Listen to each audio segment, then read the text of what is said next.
Les podcasts du Figaro.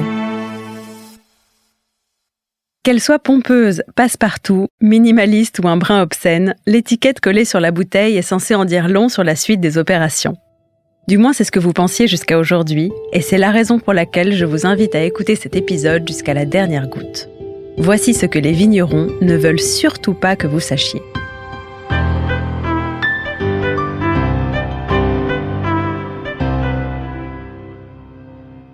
Considérez qu'une étiquette soit un peu comme un premier rendez-vous. On s'habille mieux que d'habitude, on choisit les bonnes tournures, on glisse 2 ou 3 mots-clés.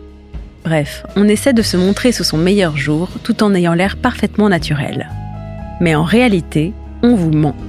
Enfin, disons plutôt qu'on ne vous dit jamais toute la vérité. Commençons par le plus évident, le nom. D'abord celui du domaine, à commencer par le terme de « château », censé rassurer ceux qui n'y connaissent pas grand-chose. Parce que parfois, sachez-le, le fameux château ressemble davantage à un hangar ou à une cabane au milieu des vignes qu'à un véritable manoir. Du côté des domaines, gardez en tête qu'il y aura souvent une dimension d'évocation dans le choix du nom. En soi, l'étymologie ou la réalité du bâti n'auront certes aucune influence sur le goût, mais parfois, hélas, sur le prix. Même son de cloche pour la mention « mis en bouteille au château » ou à la propriété, qui fait surgir en vous l'image d'un vigneron en train de remplir chaque bouteille à la main. Croyez-moi, dans la grande majorité des cas, le procédé est beaucoup plus industriel qu'on ne le croit. Question ô combien épineuse, celle du millésime.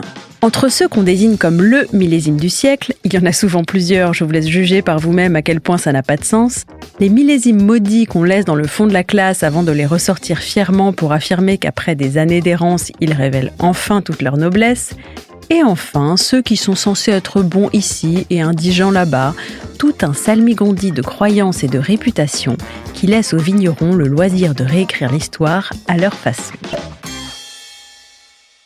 Ensuite, la fameuse AOC, ou appellation d'origine contrôlée.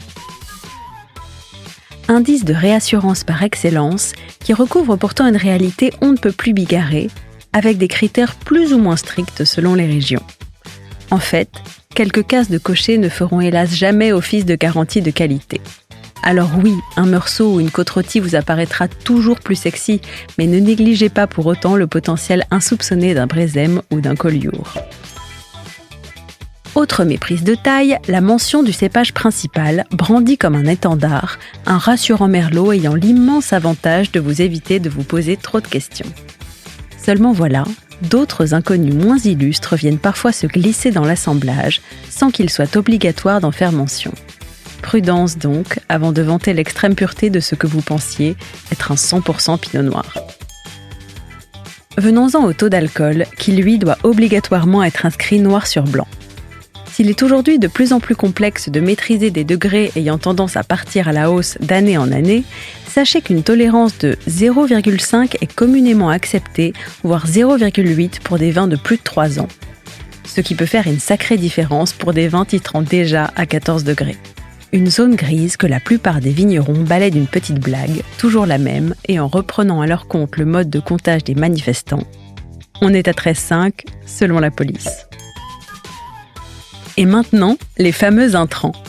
Après de longues années de flou artistique, il est désormais obligatoire de mentionner la liste des ingrédients sur l'étiquette, dévoilant pour certains qu'il s'agit là bien plus d'un potage de synthèse que d'un innocent jus de raisin. Édulcorants, régulateurs d'acidité, conservateurs, antioxydants, agents stabilisateurs, gaz d'emballage, sans oublier le « contient naturellement des sulfites » qui brouille encore davantage l'équation. Une liste à la Prévert qu'il n'est plus possible de cacher sous le tapis. Encore que, dans la plupart des cas, le QR code s'avérera bien commode et ceux qui prendront la peine d'aller le scanner après 2 verres de Chablis ne sont rien, sinon de grands dangereux. Merci d'avoir écouté ce podcast. Je suis Alicia Doré, journaliste vin. Vous pouvez retrouver Parlons Vin sur Figaro Radio, le site du Figaro et toutes les plateformes d'écoute. Si vous avez aimé cet épisode, n'hésitez pas à vous abonner et à laisser votre avis. À bientôt!